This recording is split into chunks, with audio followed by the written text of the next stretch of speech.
మేషరాశిలో పుట్టిన వాళ్ళకి ఏ వయసులో పెళ్లి జరుగుతుంది? సో, యూజువల్‌గా ఈ అడిగే ప్రశ్న జ్యోతిష్యుల్ని ఏ వయసులో పెళ్లి జరుగుతుంది సార్ అని అడుగుతుంటారు. అలాగైతే మేషరాశిలో పుట్టిన వాళ్ళకి మీ రాశి నుంచి సప్తమేషుడొచ్చేసి శుక్రుడు. ఆ శుక్ర గ్రహం ఎలా ఉంది అని ఫస్ట్ చూసుకోవాలి. అలాగే మన అరచేతిలో ఉన్న శుక్ర స్థానం ఎలా ఉంది అని చూసుకోవాలి. ఇప్పుడు ఒకవేళ మేషరాశి నుంచి శుక్రుడు తన సొంత ఇంట్లో ఉన్నాడనుకుందామంట. అంటే తులారాశిలో, వృషభ రాశిలో, మీన రాశిలో ఉన్నాడనుకుంటే ఖచ్చితంగా చాలా త్వరగానే పెళ్లి జరుగుతుంది. అబ్బాయిలైనా, అమ్మాయిలైనా కూడా ఒక 25, 26 లోపునే పెళ్లి జరిగిపోతుంది. అంటే కాల దేశాన్ని మనము కన్సిడర్ చేయాలి.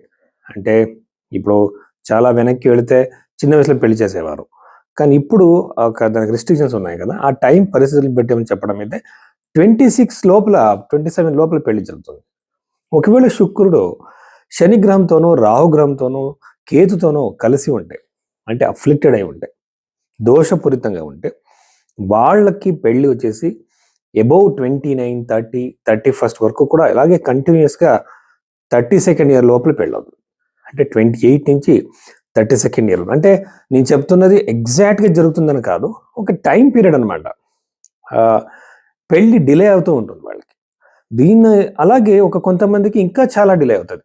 వాళ్ళకొచ్చేసి సప్తమేషుడు, ధారాకారకుడు, ఉపపాద లగ్నాధిపతి, పాద లగ్నం నుంచి చంద్రుడి అన్నిట్లో కూడా పాపగ్రహాలు ఉంటాయి.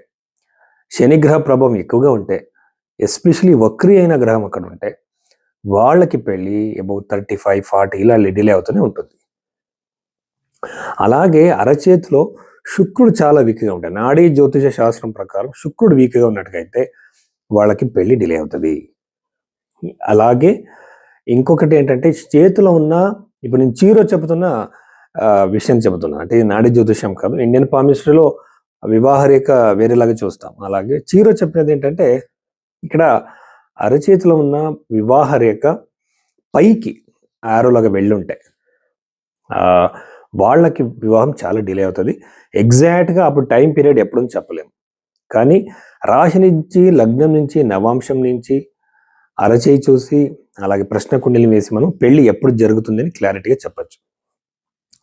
సో ఇలాంటి పాపగ్రహాల నుంచి సప్తమేషుడు అఫ్లిక్టెడ్ అయి ఉంటే వాళ్ళు ఏదైనా పరిష్కారాలు చేసుకోవాలి.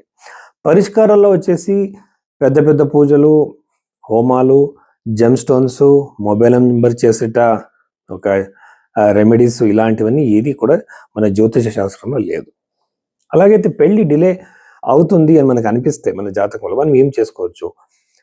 యంత్రము, మంత్రము, తంత్రం. యంత్రాలు పెట్టుకోవాలి, మంత్ర జపాలు చేయాలి, తంత్రాలు లాంటివి అంటే దానాలు లాంటివి చేయించడము, ప్రాయశ్చిత కర్మం చేయించడం వల్ల ఆ ఒక నెగటివ్ ఎఫెక్ట్ తగ్గి వాళ్ళకి త్వరగా కూడా పెళ్ళవుతుంది. ఈ టైం పీరియడ్ ఇలా ఉంటుంది. కానీ దీంట్లో ఎక్కువ విషయం చెప్పాలి. Match making. ఇక్కడ మ్యారిటల్ లైఫ్ బాగుండాలంటే పొంతన మంది చూస్తారు. ఆ పొంతనలో వచ్చే స్కోర్‌ని నమ్మకండి. ఎందుకంటే 36కి 30 వచ్చినా కూడా చాలా మంది డివోర్స్ అయింది.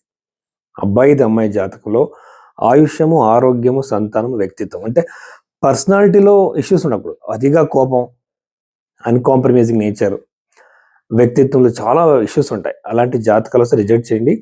మెయిన్ డివోర్స్‌కి ఇదే కారణం అనమాట. మనం అరచేయి చూడడం వల్ల, జాతకం చూడడం వల్ల చాలా క్లియర్‌గా వ్యక్తిత్వాన్ని చాలా త్వరగా మనము ఐడెంటిఫై చేయొచ్చు. సో ఇలాగా మేషరాశికి సంబంధించిన వాళ్ళకి ఈ టైం పీరియడ్‌లో పెళ్ళయ్యేట అవకాశాలు ఎక్కువగా ఉంటాయన్నమాట.